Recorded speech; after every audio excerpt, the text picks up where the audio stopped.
Selamat datang kembali di Sahabat Gerakan Rakyat Channel. Editorial politik, hukum dan budaya dengan narasi tajam, cerdas, dan aktual. Antara wakil rakyat dan rakyat jelata. Demokrasi sejatinya adalah tentang martabat rakyat. Namun hari ini, kita mendengar sebuah pernyataan mengejutkan. Seorang wakil rakyat menyebut bahwa ketika DPR dibandingkan dengan rakyat jelata, maka disitulah cacat logika terjadi. Kalimat ini bukan sekadar pernyataan biasa. Ia menyentuh urat nadi demokrasi, mengoyak kesadaran publik, dan memaksa kita bertanya, apakah DPR benar-benar mewakili rakyat, atau sekadar menjadi menara gading yang menjauh dari rakyatnya. Dalam video ini, kita akan mengupasnya bukan hanya dari sisi politik praktis, melainkan juga dari perspektif ilmiah, etika demokrasi, hingga filsafat politik. Kita akan menyelam lebih dalam, melihat bagaimana relasi antara rakyat dan parlemen seharusnya dibangun. Dan sebelum kita mulai lebih jauh, saya ingin mengajak Anda untuk sejenak ikut berpartisipasi dalam perjalanan pemikiran ini. Jika Anda merasa isu ini penting, silakan tekan tombol like sebagai tanda bahwa kita tidak boleh diam ketika martabat rakyat dilecehkan. Tinggalkan komentar Anda, karena suara Anda adalah bagian dari percakapan publik yang sehat. Jangan lupa subscribe agar kita bisa terus berdiskusi, membangun ruang intelektual, dan menjaga nurani demokrasi. Dan tentu saja, bagikan video ini, supaya semakin banyak orang yang sadar bahwa kedaulatan rakyat tidak boleh dipermainkan. Mari kita mulai perjalanan ini, dengan pikiran yang jernih dan hati yang berani.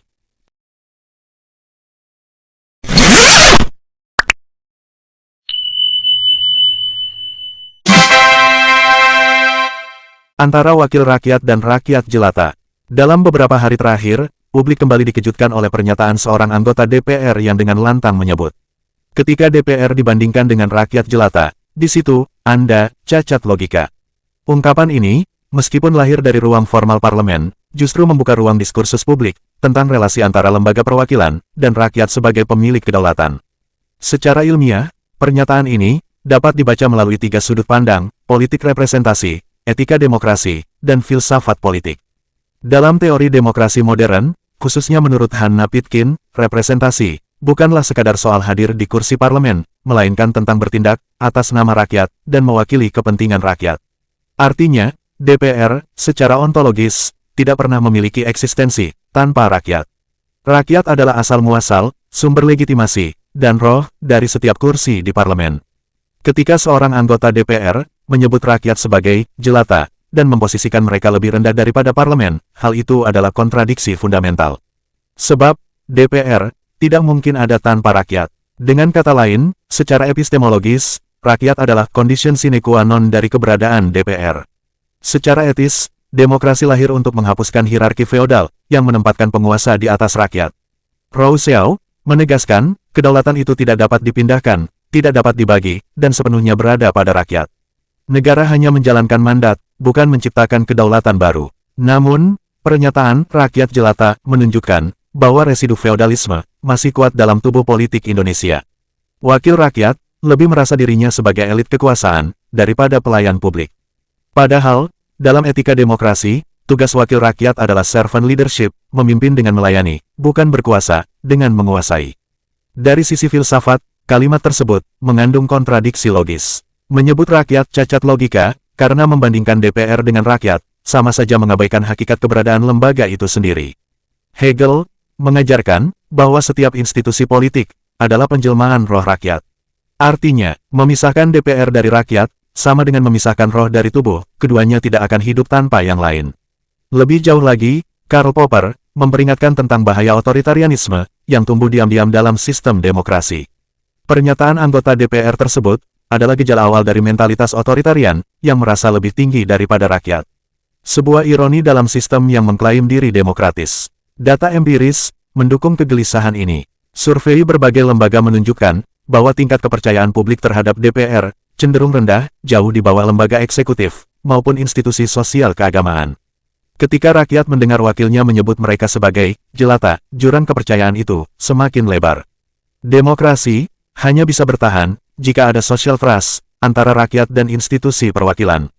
Tanpa kepercayaan, parlemen hanya akan menjadi panggung formal yang hampa, sekadar simbol tanpa legitimasi. Dalam kerangka filsafat relasi kekuasaan, Hegel, melalui dialektika master and slave, menyatakan bahwa hubungan kuasa tidak pernah tunggal.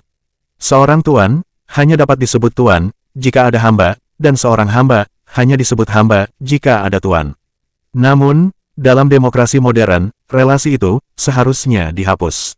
Tidak ada tuan, tidak ada hamba, yang ada hanyalah warga negara, dengan kedaulatan setara. Ketika anggota DPR menghidupkan kembali dikotomi, elit dan jelata, ia sesungguhnya sedang menarik mundur demokrasi kita ke dalam logika feodal yang sudah usang. Demokrasi pun direduksi menjadi sekadar prosedur elektoral, tanpa roh kesetaraan yang sejati. Socrates pernah mengatakan, negara akan runtuh bukan karena kurangnya senjata, melainkan karena kurangnya kebaikan pemimpinnya. Kalimat ini relevan untuk kita renungkan. Wakil rakyat bukan hanya bertugas menyusun undang-undang atau mengawasi anggaran, melainkan juga menjaga moralitas publik dengan memberi teladan. Menyebut rakyat jelata dan cacat logika, jelas bukan teladan, melainkan preseden buruk. Jika rakyat dianggap rendah, maka suara rakyat akan mudah dikesampingkan. Jika rakyat tidak dihargai, maka lahirlah politik oligarki, di mana kekuasaan hanya menjadi milik segelintir elit. Pertanyaan yang kini menggema di ruang publik, sederhana, tapi mendasar, yaitu, DPR ini, wakil rakyat, atau wakil kepentingan siapa? Jika wakil rakyat justru merendahkan rakyat, artinya, legitimasi demokrasi kita sedang berada dalam krisis mendalam. Demokrasi bukanlah panggung feodalisme baru. Demokrasi adalah perwujudan dari martabat rakyat. Maka, sudah sepatutnya, rakyat menuntut pertanggungjawaban, bukan sekadar dari satu individu anggota DPR, tetapi dari seluruh sistem representasi, yang membiarkan feodalisme politik tumbuh subur di jantung parlemen. Dan pada akhirnya, sejarah akan mencatat, apakah DPR berdiri sebagai rumah rakyat, atau justru menara gading yang menjauh dari rakyat. Pilihannya ada di tangan wakil rakyat, tetapi penilaiannya akan tetap berada di tangan rakyat, sang pemilik kedaulatan sejati. Terima kasih telah berkunjung di channel Sahabat Gerakan Rakyat.